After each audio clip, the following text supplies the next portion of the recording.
I'm going to be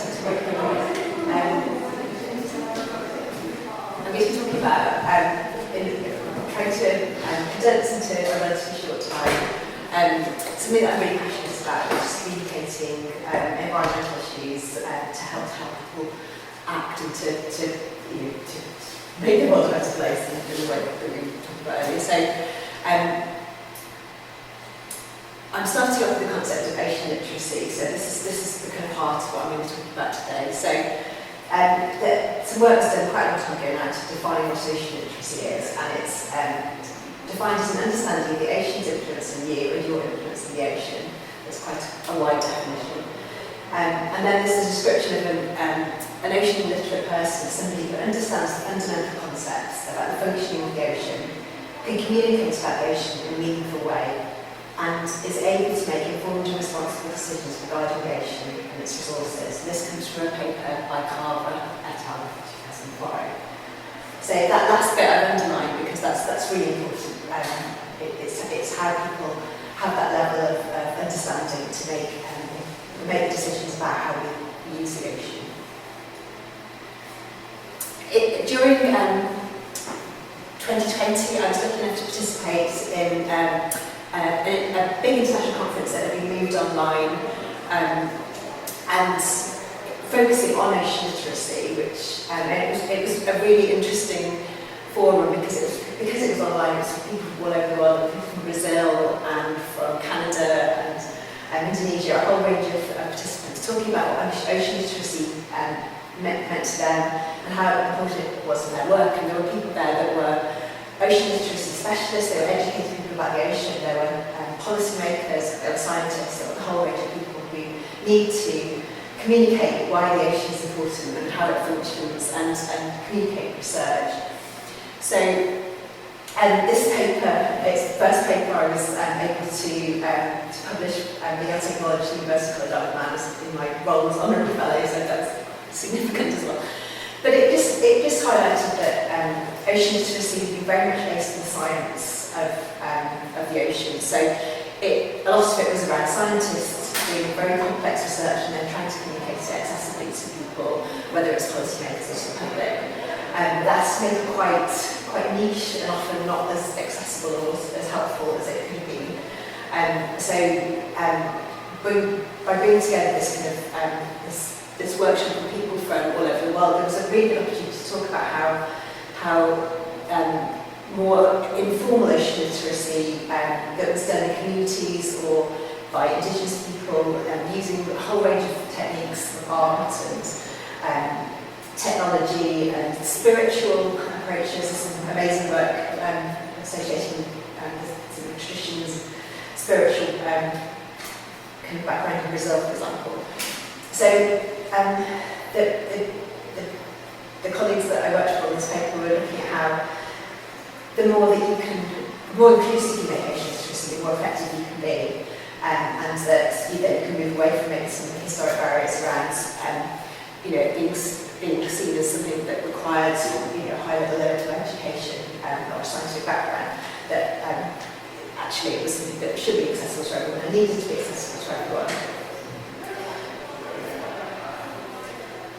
So moving to the Isle of Man situation and looking more specifically at why is ocean literacy important, and like I think any understanding of our environment and climate, there's never been a more important time to understand how we impact, how we influence the ocean, how it influences us, so the importance of understanding the impacts that we're having. And this slide just gives a bit of an overview of some of the impacts that we're having on the ocean at the moment, and they're diverse and complex and they interact. So we've got the impacts of climate change and plastics, offshore energy developments, both wind farm developments, which we desperately need to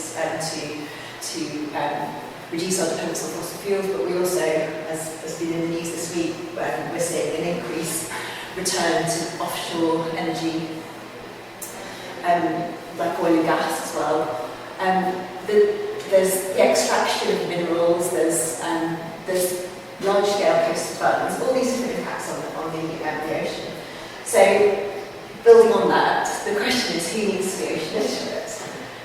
And I think the answer to that really is that we all need to be ocean literate. From every sea user who tends to be the most ocean literate to start with, and then particularly through to policymakers, people really need to understand our ocean so that they can make the right decisions about it. So ocean literacy, it's a relatively new term, but it's not a new concept. So many of you will have heard of the amazing scientist and writer Rachel Carson, who she's best known for the book Silent Spring, which brought to global attention the terrible legacy of pesticides and other toxins on the environment. But she also wrote some amazing books about the marine environment, which some of you will be familiar with. If you're not, I really recommend them. So The Sea Around Us, The Edge of the Sea are two of her best known marine books, and they really bring to life the marine life and the coastal life of the area in America where Rachel was writing. And from my point of view, her books really inspired me as a teenager and part of what led me to become a marine conservationist myself. And then a more recent ocean literacy champion, again, you may have heard of, is Dr. Sylvia Earle. She's known as her deep nurse, and she's a huge heroine of mine and many marine conservationists. She's been the National Geographic Explorer in residence, and she's an expert on submersibles. And she's an expert The World is Blue, which really explains how the oceans are our life support system and how important it is we protect them. And in 2009, I heard her speaking at a World International Marine Conservation Congress, and she closed it with some really inspiring words, which she also repeated in her TED Talk, which you can find online. And she said, and she sent out a big room full of marine conservationists with these words: "I wish you would use all the means at your disposal, films, expeditions, the web, new submarines, to create a campaign to ignite public support for a global network of marine protected areas, hope spots large enough to save and restore the ocean and blue heart of the planet." So that was her inspiring call to action. So, moving from that kind of general introduction to just my experience, I suppose, of moving from scientific research into communicating the importance of the sea and contributing to ocean literacy. So I studied biology at university and then did my PhD on seagrass beds in Mozambique. So that was looking at the ecology of seagrass, but also finding out how important they were for people. So they were the main source of protein for the people on the island and the Caribbean archipelago. And then a lot of my research, I did 2 postdoctoral positions, and they tend to be quite focused on fish. And fish biology and ecology is my kind of background, so quite technical, quite quantitative. But what thread through it has been, it's always been quite in close association with fishermen and people that use the sea, so it hasn't been completely detached from sea users. I then went on to specialise in marine protected areas, so that's in my quote from Sylvia Earle. She mentions about marine protected areas, and they're areas of the sea that are protected from a range of different impacts, usually most damaging impacts, but in some cases they can be completely protected. And so I worked on some research for WWF for scientific papers that were presented internationally. And I did a meta-analysis of studies of marine protected areas to look at whether or not they were beneficial for the local fishing population. So that's that really kind of brought together my 2 interests in terms of fish and fisheries and marine protected areas. And I worked with Professor Callum Roberts, who's a kind of a well-known ocean advocate who he has used his research to influence policy for a long time. And so the research that we published in 2001 was picked up by the New York Times, and as an example of how pure research can move into kind of the advocacy and policy change that in terms of the research, the essence of research being picked up and communicated in the New York Times was seen as a sort of real coup, and in terms of many scientific papers will just sit in a scientific journal that only be read by the scientists, and the communication side of that is really important. And then Callum went on to present that at the World Parks Congress in 2003, and the associated research, and out of that came the recommendation that between 20 and 30% of each habitat in the ocean should be protected, and that's developed as obviously work from hundreds of other scientists as well, has worked into the advice that we now have, that we should be able to protect about a third of our oceans for the benefits that they can bring to the sustainable food, for climate change, and for protecting biodiversity. So other examples of translating that research into practice. So I suppose at that point, my career as a researcher could have gone in two different directions, and I could have carried on down the academic route, but I got the opportunity to come back to the Isle of Man and work as the island's first marine conservation officer. So rather than continuing to do research on how marine protected areas worked, I got the chance to actually look at setting them up. One of the things I did alongside my first period of, I did some work with my colleagues at York University, looking at the whole of the Irish Sea, the Irish Sea pilot project, which was looking at where you could have marine protected areas in the whole of the Irish Sea. So that brought together a lot of research in it was done for Natural England to help them with their developing their marine protected area policy. And I also worked in the Indian Ocean island of Rodrigues, and working with a fishermen and a non-governmental organisation there called Charles Rodrigues, and they then took that work forward, and 4 marine protected areas were designated with the dual purpose of protecting biodiversity and helping to the local fisheries to recover. And I suppose just where I started with my work in the Isle of Man was, and this is a big challenge of ocean literacy and communicating about the ocean, is that this is what a lot of people see. They just see the surface of the ocean. And so when I started in my job, a big part of it was to go out and talk to people from schools right through to the top policymakers about why it wasn't something we could actually see. And that, beneath that amazing surface, and that quite, that unassuming surface, we have this amazing marine life that a lot of people, when they saw pictures of it, didn't believe that we had such diverse marine life in our waters. And this is a slide I used to use a lot, was just to say, that if you look at our coast, how diverse it is, you get the same level of diversity under the surface of the sea. And this obviously, all this information that we had about the diverse marine landscapes came from research, from the British Marine Laboratory, from other local researchers and local divers. So this is all linked into communicating research. Now, this mentioned the Max Wildlife Trust have been leading on marine education and ocean literacy for a long time. So they do brilliant work with schools and go out into the communities, and so many children in Manx schools know so much about the sea because of the work of Max Wildlife Trust. And so they, in my work, when I worked for the Island Government as a marine conservation officer, I worked for a long time with Max Wildlife Trust, and during the time that I was in that role, Max World Dolphin Watch set up Max Basking Shark Watch, and then there's also Max Bird Life, all these organisations which have worked to educate people about the sea. So there's an awful lot of ocean literacy type work going on, which I had my own strands of those pieces of work as I was trying to help people understand why it's important to protect the sea with marine nature reserves. And we started in 2008 a marine nature reserve project, and a lot of that was about, because there'd been a lot of resistance in 1990 to establishing a marine nature reserve in the Isle of Man.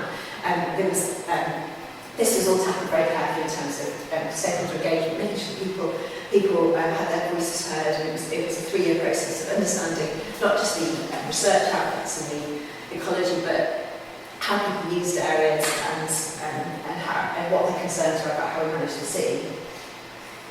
And that's culminated in the designation of Ramsey Bay Marine Nature Reserve, which is zoned and which you can find out more about if you go to Ramsey and the signs all around it. And this was the support of the local fishing industry.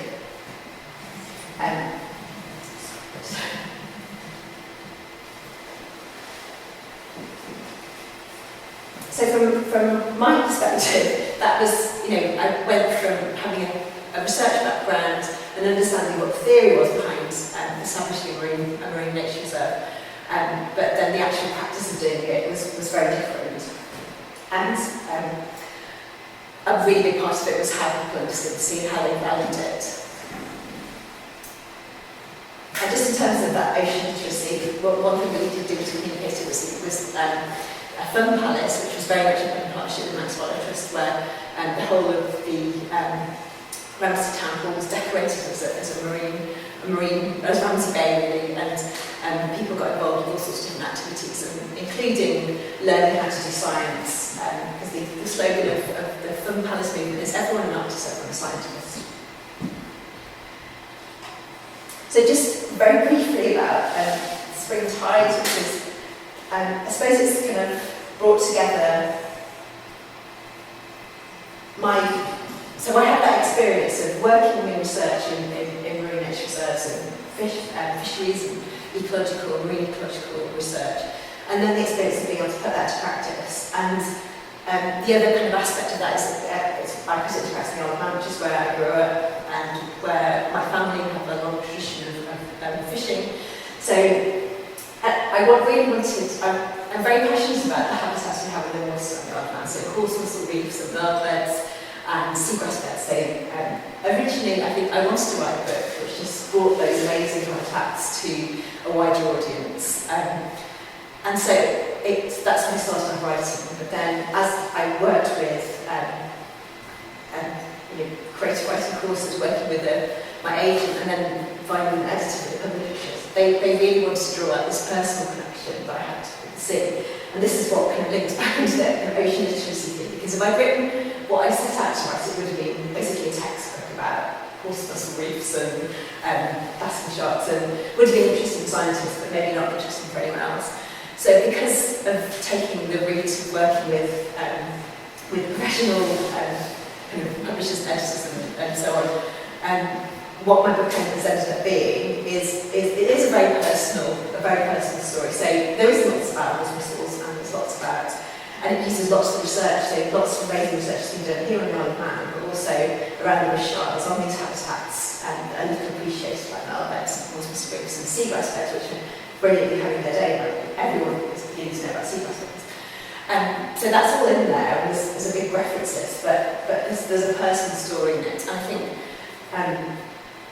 this hopefully means that the book is being read by a much more diverse audience than would have read my textbook about coarse mussels.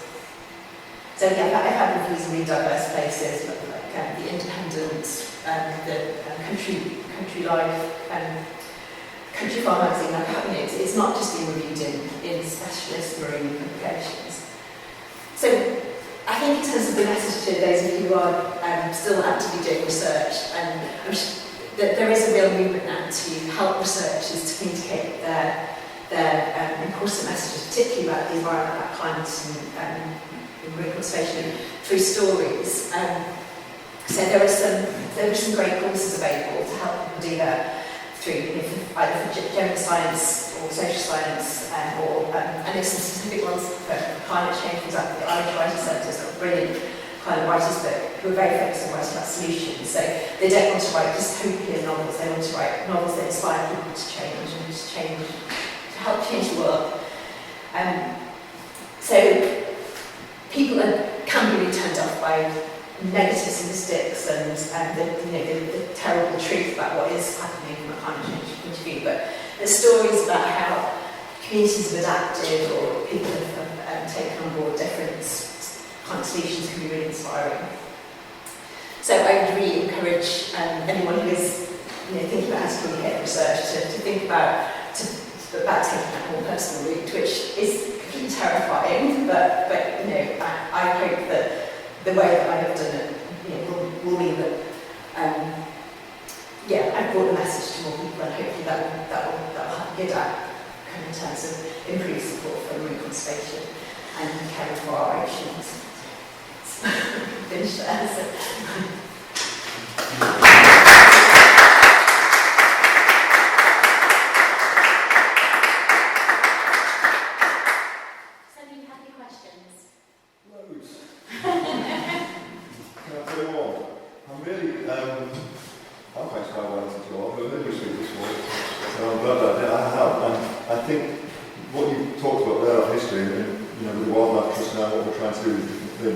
First thing that springs to my mind is, we've got to make sure that we don't reinvent wheels or do what you've already done before. And there's a whole Irish Sea conversation now with all the wildlife trusts together that we're talking about how do we. I'd love to get a bit of your time to steer us on that. I wasn't in the marine committee for years, and so I haven't sort of stepped away the last few years. Yes. So I'm sure you've all on, but really nice help. Yeah, if I can. Because we're having those conversations now about where in a perfect world would we spatially plan the Irish Sea, and it sounds like going round and round, and maybe it's been doing, we can piggyback on that. Brilliant. Your book should be like on a booklet for students in the Isle. It should be compulsory that they read the story, whether that's in their English lessons or in their science lessons. It's wonderful. We've got that history, I can't wait to read that. Thank you. Thanks for it. I'm doing some school business association with Mental Fest. Okay. I think we can be used to resources. Hi, really good, really enjoyed it, thanks. I'm going to ask a bit of a contentious question. I live in Peel, we are still putting raw sewerage out into our bay. Has there been any scientific study of the effects of that on marine life, and has that been given to the policymakers?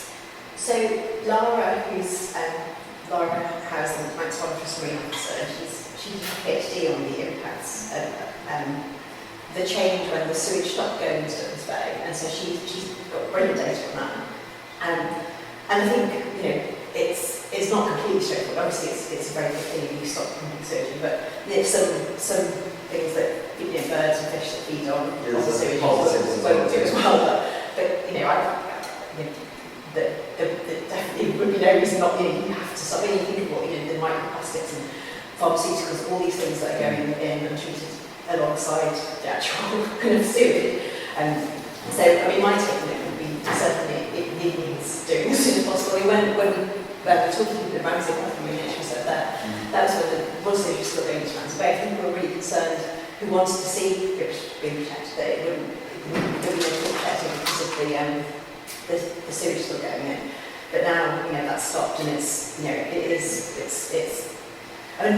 monitored that, unfortunately. That's something I think we are very poor on scientific monitoring. But I was going to say, I've been in here for 10 years now as a resident, but also as an academic. I've never identified any long research that showed any effect of sewage being pumped into the rain, say in the last 10 years, either negative or positive.